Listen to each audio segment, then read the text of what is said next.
Welcome to the Spooky Storytelling Toolkit.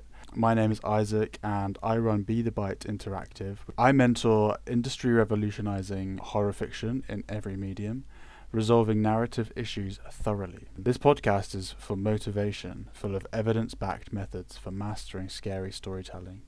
If you want to become effective in horror, my one-to-one mentoring is available now. Sign up for it in the link in the description. So I've been making horror stories for the last few years. I've researched very thoroughly the mechanics of storytelling, as to be honest it fascinates me. I'll begin with the easiest and most ancient format of storytelling, and that is the monomyth. What is the monomyth?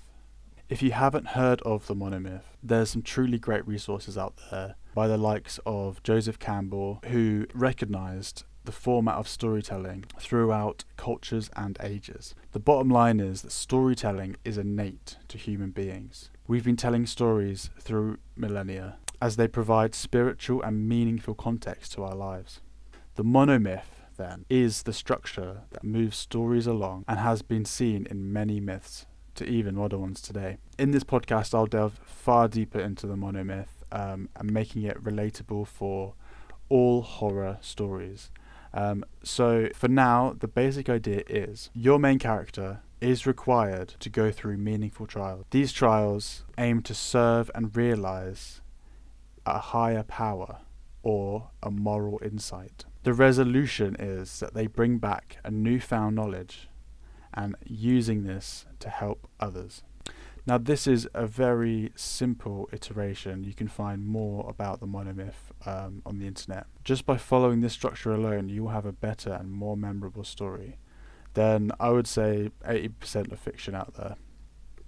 A lot of stories seem to riff on ideas of plot navigations and kind of plot tropes, but not really understanding why these tropes exist.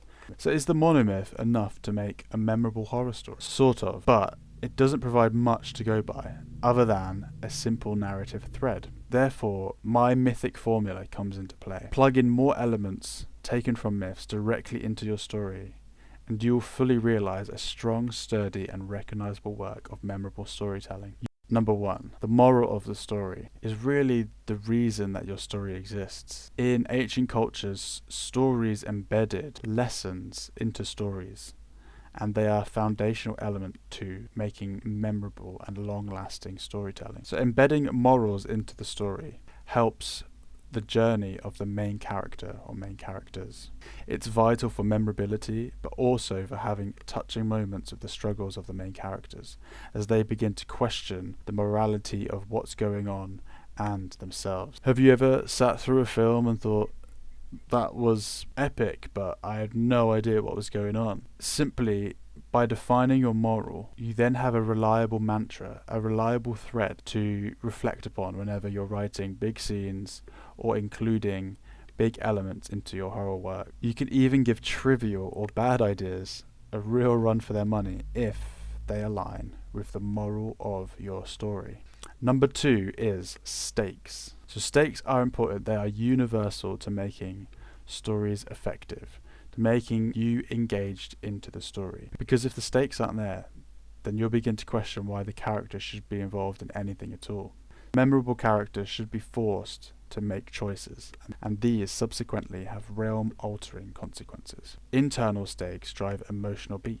External stakes drive tension. Mixing these up really engages the viewer and keeps them interested in your character's actions and dialogue. Taking a deep dive and thinking about why things are happening to your characters, why events are unfolding, and why plot points should even exist at all. In scary storytelling is particularly important. Number 3, motifs. Motifs are repeating narrative beats. They should feature recognizable things like iconography, characters, monsters. Think robots, zombies. Modern horror stories seem to rely on this brand of motif where horror seems to be referencing monsters again and again and again. These are so impactful and actually contain more than just the representation of their visual or their physical essence.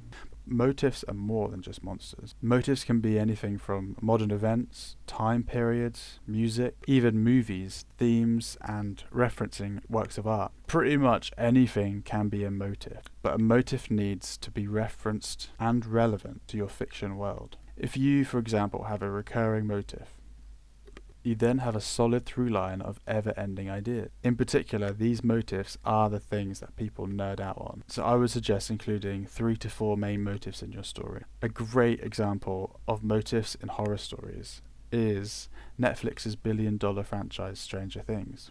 People show up not just for the mystery, but they show up for these 4 motifs: government conspiracy, D&D monsters and lore, Spielberg Stephen King vibes, and of course, the 80s.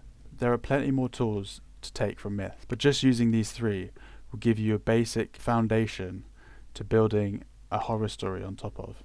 And it is vital to create a foundational element in your narrative, because it's often overlooked, especially when making general horror. Because every story has massive potential, but they all boil down to key concepts.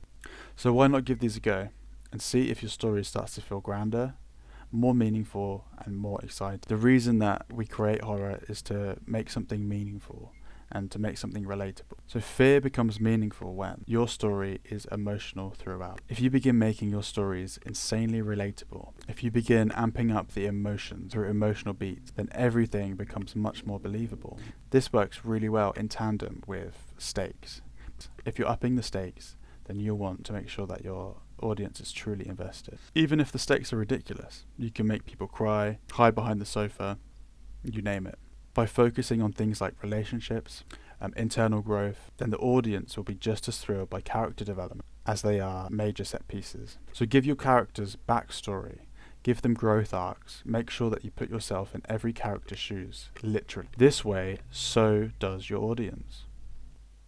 Now this last bit is vital. My final tidbit for you is that the scariest stories often rely on repetition.